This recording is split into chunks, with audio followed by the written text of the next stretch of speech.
Hi, Jeff. Hey, Meesha. Welcome to another episode of the North Atlanta Real Estate Podcast with Jeff Ahi and Meesha Rowell. Yeah, welcome. Let's do it. All right, let's analyze our market. What do you think?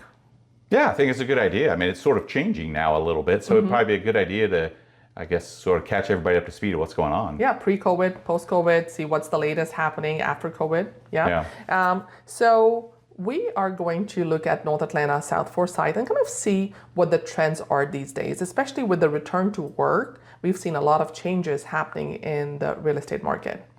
Yeah, that's a good point, actually, right? Since we have this return to work, what it's done is put more of a premium, I guess, on the homes that are a little closer in or maybe a little more convenient to the expressways, because now people do have to drive in back to work. That's right. There was a time in 2023-24 when Dawsonville was popping and everyone wanted to get a piece of the action in Dawsonville. But with the return to work, the focus has shifted back to Roswell, Alpharetta, Johns Creek, especially the houses closer to 400, which is our median and our lifeline in this part of the world. Yeah, absolutely. So from our research, we found out that in 2019, there were a lot more houses. And I remember when I had buyers that were looking for houses in this area, I used to show them 10 houses a day for like a week, and we would still not run out of inventory. But the past few years, there would be like 5 houses available, 7 houses available at any given point of time. What has your experience been? Yeah, absolutely. No, I thought that was very interesting when we looked at this, is that we are experiencing growing inventory now compared to last year. It's up about 70%, the number of homes. And so when we hear that, we're thinking, wow, that's a big jump. And that is a big jump. But then we did take a quick peek back to 2019, pre-COVID. Yes. And then there were even 2 times more than over 2 times more homes than we have now. So the point is even though it is increasing right now, it's nowhere near where it used to be. Exactly. And buyers agents were competing for houses, listing agents were competing for listings, but there were so many listings available in 2018, 2019. Yeah. After 2020, that's when the listings started to drop and the buyers started scrambling for those few houses that were available. And I remember in 2020, 21, the days on market for these houses was like a maximum of 5 days. So houses it was crazy. Were like just flying off the shelves. And now it's kind of coming back to like maybe 14 days, 20 days that the houses are staying on the market. It feels like an eternity, right? It feels like if they don't sell in the first week, it's horrible. But we do have to remember that, most of the time that the real estate market here in the Atlanta area, it takes 60-day average maybe to sell a home, or certainly between 40 and 60 days was common.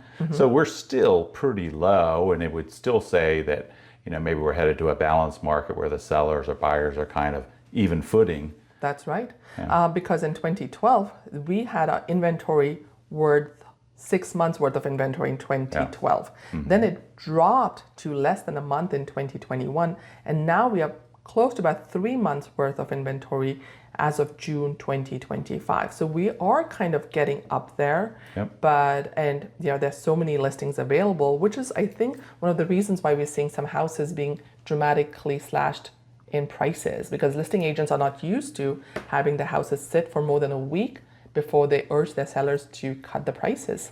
Yeah, and it's not our case, but the agents that have only been in business since COVID started, they've only know one market, and that market has been just sort of straight up for the sellers. And so now a lot of these agents don't have the experience to know what to do when the market shifts and slows down. Yeah. And doesn't mean your home isn't necessarily priced right.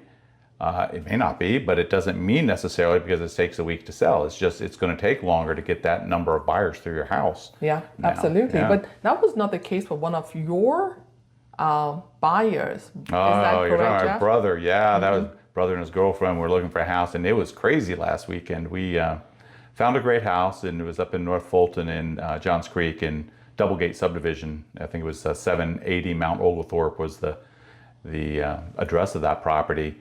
And I guess the first weekend there, they ended up with, it was 10 or 11 offers that came in on that property. And we made a very solid offer. How much above asking did you go? Wow. I mean, we were 80,000 above asking, all cash, Wow. and we came in third place. Oh my gosh. So the point is, even though the market is slowing down for sellers, and it's not that crazy times like it was in 2021, 22, early 22, it still can have those multiple offers if it's the right property, and it's mostly these turnkey properties where there's nothing to do, and it's kind of the perfect house. But I think I think you had experience with a property that was further out in Forsyth County, kind of further out. Yes. And that was a different story. Is that right? Exactly, absolutely. And that house sat on the market for about 2 months. We had a ton of showings, but because of the return to work, it was not close to a highway. It was further out. The schools were not the most desirable. That house sat on the market for a couple of months. So I feel like you said, the premium has gone back on houses which are closer towards Atlanta, with all the return to work, and houses which are still competing with new construction, because the more further out you are, the more competition with new construction happening these days. You're absolutely right about that. That's a great point, is that if you can picture that you're the, maybe 5 or 10-year-old resale, and all of a sudden you're competing with new construction, and maybe that builder's offering incentives that they can afford to do in financing to get the buyer in the door, it's tougher to resell a home out there than it is when you're closer in and everything's built out. That's right. I heard D.R. Horton is offering 2.9% for the first 1 year of home ownership on the FHA. So not a plug for D.R. Horton, but yes, like an example of what new construction is offering buyers versus resale, where the seller would have to pay for the buy down. And that's a huge, we're talking the cost can be $30,000 and $40,000 for this buy down. It's not an inexpensive proposition. Exactly. Yeah. So comparing 30041, which is South Forsyth for our listeners, and North Fulton, have you seen a drop in sales? Have you seen an increase in sales? What's the contrast between North Fulton versus South Forsyth as of June 2025? Yeah, so sales certainly have gone down. If we want to do the comparison from pre-COVID days in 2019 to today, the number of homes has dropped about 48% in North Fulton, and then just 40% roughly in South Forsyth in inventory. So we've seen a larger drop in the number of houses for sale in North Fulton versus South Forsyth. So there are more houses, maybe because of new construction, or there are just more houses in terms of inventory in South Forsyth. Yeah, I would think you're right. And so, we do have that situation now, since we are built out largely in North Fulton, that everything is resale that we talk about now. And so the thing that is probably the other difference, though, that we have noticed, I think, is that you're still getting a stronger, the average of your sales price to what you're asking for it is still almost 99% if we're talking about Alpharetta and Johns Creek. And it's bouncing around. It's fantastic. And it's bouncing around a little bit more, like 96, 97% if we're talking about South Forsyth. And this is because there's a little more pressure from other choices and just a little more inventory. So let's say I list a house for $1 million. Chances are in North Fulton, I would get about $1 million. Pretty close. But if I were to list a house for $1 million in South Forsyth, I would get about $950,000 for 5% here and there. Just like the average, exactly so. Okay, fantastic. So both markets are doing very strong, and even though we've seen a decline in inventory, in 23, 24, we're still getting a lot more houses for sale in 2025, which is great for buyers. Yeah. Not so much for sellers.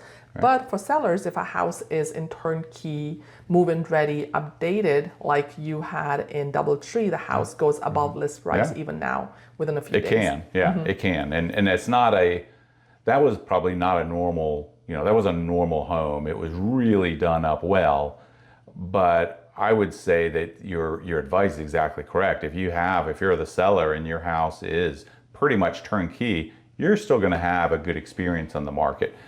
But if you have your home and it needs all sorts of work, and let's say you are in your mindset, you're still back thinking it's 21 or 2022 and you've priced it a little aggressively high, you may find that it's not a very good market for you, right?